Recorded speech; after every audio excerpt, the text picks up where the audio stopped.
Kemi startuar puntatën që periodë 7, i kemi bërë ato kryesore tona në fillim të puntatës, ka ardhur momenti të lidhemi me mikeshën tonë, e cila ndodhet në të njëjtën shkollë, ku ishte edhe herën e fundit më duket. Okej, do të lidhemi me Angela Celibashin, sapo çunat mua të më rregullojnë pak edhe monitorin këtu. Do të jemi me Angela, gazetaren tonë të terrenit, në mënyrë që të marrim vesh se çfarë po ndodh aktualisht në vendodhjen ku është Angela. Angela, ku ndodhesh? Mirëmëngjes, ndodhem në gjimnazin Ismail Qemali për të pritur edhe për të parë se si do të shkoj edhe testi i dytë i maturës, ai i gjuhës shqipe. Kujtojmë që vetëm 3 ditë më parë është kryer testi i parë nga maturantët, rreth 32.000 maturantë në të gjithë vendin kanë kryer testin e parë të gjuhës së huaj, ndërsa sot do t'i nënshtrohen pikërisht testit të gjuhës shqipe. Mendon se do të ketë më shumë nota të mira te huaja apo te shqipja? Në fakt, siç ka qenë edhe ndër vite, por edhe nga ajo që kanë deklaruar vetë maturantët, gjuha e huaj ka qenë testi i gjuhës së huaj ka qenë më i lehtë për ta, edhe krahasuar edhe me testin e gjuhës shqipe që ka edhe më shumë vështirësi, gjithmonë sipas atyre që thonë maturantët, duhet të presim në fakt nota më të mira dhe më pozitive tek testi i parë pra i gjuhës së huaj, ndërsa do shohim në fakt se si do të shkojë ditën e sotme edhe testi i gjuhës shqipe, do të marrim edhe mendimet edhe opinionet e maturantëve pasi të mbarojnë 2 orarshin e zhvillimit të testit të gjuhës shqipe. Sigurisht do të jemi këtu gjatë gjithë kohës deri në përfundim të këtij procesi. Ndoshta gjysma do t'i bëjnë vetë dhe gjysmat. Në fakt dua ta sqaroj edhe të kërkoj një... Angela, sepse është një video që është bërë virale edhe do donim që megjithëse ishe dhe ti dhe Joy protagonist, do donim që t'jepim një sqarim për gjithë ngjarjen. Faleminderit shumë në fakt për gjithë hapësirën që po më lini për të sqaruar të gjithë situatën e të gjitha të video. Ishim live dhe personi në fjalë, pra maturanti i cili foli edhe u bë videoja e tij u bë virale, ishte mes grumbullit dhe mes numrit të konsiderueshëm të maturantëve dhe ishte i vetmi në fakt që pranoi të fliste live. Unë nuk e dija që djali ishte i spektrit autik, për këtë i kërkoj falje të gjithë familjarëve të tij, kërkoj falje atij publikisht, shkollës dhe kujtdo që mund të jetë prekur pikërisht nga ajo video, për të cilën unë as pak nuk jam ndier mirë dhe prej ditës dhe prej momentit parë në fakt që mora vesh se djali ishte i spektrit autik, po bëj përpjekjet e mia për ta fshirë atë video nga çdo rrjet social. Mirë, Angela, okej, kjo ishte një gjë që ndodhi nga live-i, nga momenti që ti nuk e di, nuk është se mund të ndihesh në faj, sigurisht që ti mund të bësh tëndem për ta deri diku. Madje ta falenderojmë dhe djalin sepse në fundit pati mungesën e komplekseve për të shprehur edhe për të thënë opinionin e tij. Ai djalin për mendimin tim nuk është se tha asgjë më shumë dhe asgjë më pak se çdo të thoshin të gjithë të tjerët nëse do të kishin të njëjtin kurajo që ai kishte. Në fakt nuk duhet që të dilte live pa patur pranë kujdestarin apo edhe prindin, e për këtë arsye unë ndihem vërtet shumë keq edhe gjithsesi u kërkoj përsëri falje familjarëve. Tani më besoj se të kanë falur se s'ishte ndonjë që me zarar, po. Ndërsa nuk besoj që ke patur ndonjë komunikim me ta?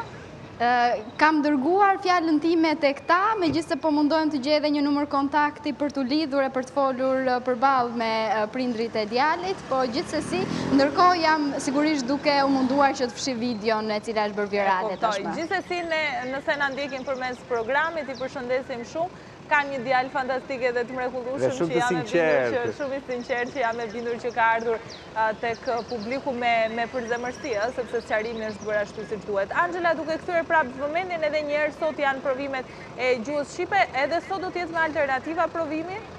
Po edhe sot do të jetë me alternativa, pra do të jenë 60 pyetje ashtu njësoj si edhe në testin e parë, të cilat do të jenë me alternativa, ndryshe nga vitet e tjera nuk do të ketë pyetje me zhvillim, pra është hequr eseja e famshme në fund të testit të gjuhës shqipe dhe të letërsisë, e cila të thuash të drejtën u merrte një kohë të konsiderueshme maturantëve për të plotësuar edhe për të realizuar ata ashtu si duhet, për të arritur një rezultat pozitiv sa i përket testit të gjuhës shqipe. Sot do të jenë vetëm me alternativa, njësoj si edhe testi i parë, sigurisht do të jenë edhe do të zbatohen me përpikmëri, pritet në fakt që të zbatohen me përpikmëri të gjitha masat anti-Covid në për shkolla, si përdorimi i maskave, i dorezave, dezinfektimi, matja e temperaturës e të gjitha pikat apo rregullat e tjera të vendosura në protokollin e sigurisë sa i përket pikërisht Covid-19.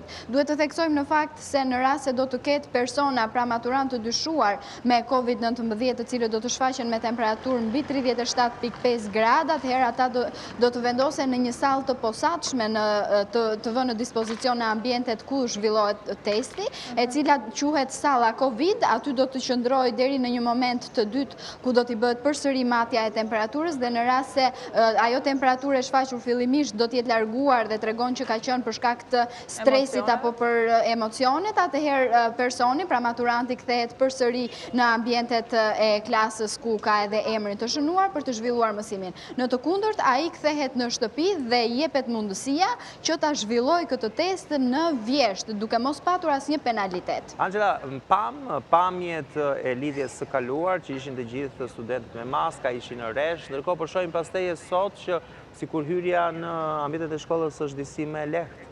Në fakt ende nuk ka filluar hyrja, është stafi pedagogjik ai i cili po hyn në ambientet e shkollës apo stafi i cili do të merret pikërisht me mbarvajtjen e zhvillimit të testit, pra e orës së provimit, pra 2 orëshit të provimit, janë pikërisht vendosja edhe bërja gati e tezave të provimit, të klasave dhe të gjitha ambientit. Ndërkohë që për rreth shkollës në fakt ka filluar edhe grumbullimi i parë i maturantëve, të cilët vinë sigurisht të emocionuar për shkak të provimit edhe për shkak të rezultatit me cilin pritet që të dalin ditën e sotme nga testi i gjuhës shqipe. Do të priten disa minuta më vonë në fakt që të bëhet edhe hyrja, njësoj si edhe herën e kaluar që do të bëhet. Në çfarë ore pritet që të zhvillohet sot testimi? Në fakt edhe njësoj si herën e parë, zhvillimi i testit do të bëhet në orën 10 dhe do të zgjas 2 orë, pra 10 me 12 është të zhvillimi i provimit të gjuhës shqipe. Dërkohë kanë lajmëruar nxënësit që duhet jenë të prezente dhe të pranishëm në ambientet e shkollës? Rreth orës 8:20, 8:30 minuta fillon edhe momenti i parë i futjes së nxënësve apo momenti kur thërritet emri i këtyre personave në bazë të klasave apo siç janë vendosur që të radhiten dhe të vendosen në për klasa, pra jo më shumë se 15 veta në çdo ambient klase, e pikërisht në bazë të këtij numri vendoset u thërritet emri nxënësit përkatës, jo vetëm në bazë të shkronjës së parë të emrit, por edhe ndoshta dhe të vendosjes në për klasa siç kanë qenë në 3 vite. Në sallën Covid që përmende pak më parë Angela, do të hynë sa persona lejojnë që të hynë në këtë sallë, të posaçme për njerëzit, për studentët apo nxënësit që do të jenë me temperaturë mbi 37,5. Në fakt, salla Covid është gjithmonë në dispozicion për çdo rast. Kujtojmë se javën e kaluar, nëse mund ta quajmë kështu, megjithëse 3 ditë që ka kaluar nga testi i parë, nuk ka patur fatmirësisht, siç raporton edhe Ministria e Arsimit, nuk ka patur asnjë person i cili të jetë paraqitur me temperaturë dhe fatmirësisht këto salla nuk janë vendosur fare në punë dhe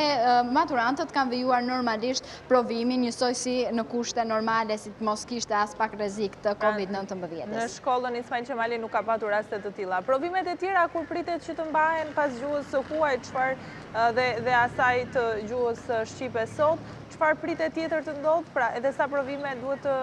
Është provimi i matematikës, që është në datën 15, dhe është provimi i lëndës me zgjedhje, ndryshe nga vitet e tjera, në fakt që ka patur 2 lëndë me zgjedhje në provim. Këtë vit do të ketë vetëm 1 lëndë me zgjedhje dhe do të zhvillohen, si të thuash, në një hapësirë kohore apo ditë të ndara, nga 3 ditë u jepet kohë maturantëve që të përgatiten për testin e radhës. Pra në 15 është testi i matematikës dhe në datën 18 është ai i lëndës me zgjedhje. Gjithsesi do të pritet në fakt se si do të funksionojë dhe se si do të jetë mbarvajtja për ditën e sotme sa i përket testit të gjuhës shqipe. Pastaj do të shihet në fakt edhe provimi i matematikës, për të cilën pjesa më e madhe e maturantëve gjithmonë thonë se është më i vështirë se të gjitha provimet e tjera. Për sa i përket gjuhës angleze dhe testimit që u krye në datën 8, ka patur incidente apo çdo gjë ka shkuar, pra i gjithë procesi ka shkuar në formë tregu? Fatmirësisht në fakt i gjithë procesi ka shkuar mirë, nuk ka patur incidente, nuk ka patur tentativa për kopje, apo nuk ka patur edhe rastet të cilat mund t'jenë kapur maturantët, të cilët mund t'jenë paraqitur me celular, apo t'jenë kapur me celular në ambientet e shkollës. Në rast se do të ndodhte një gjë e tillë, atëherë maturanti do të penalizohej për të gjithë vitin shkollor dhe nuk do të kishte më mundësi që të zhvillonte testet e tjera, pra testet e lëndëve të tjera. Në këtë vit duhet të të priste kështu vitin tjetër dhe nuk i jepet një mundësi e dytë në vjesht. Ndryshe nga rastet në rast se do të kemi dhe shpresojmë jo të maturantëve të cilët do të paraqiten me temperaturë, të cilëve vetëm në këtë rast u lejohet që të zhvillojnë testin në vjesht. Angela, shumë faleminderit për këtë pasqyrë. Unë do doja të ta mbyllja me një lajm shumë të rëndësishëm. Besoj se edhe ty do të preki ky lajm. Flokët i ke shumë bukur. Faleminderit, doja t'ju pyesja që në fillim në fakt si kam flokët. Angela, të falenderojmë shumë që ishe me ne në këtë lidhje, gjithmonë shumë simpatike je, edhe të urojmë të kesh punë të mbarë.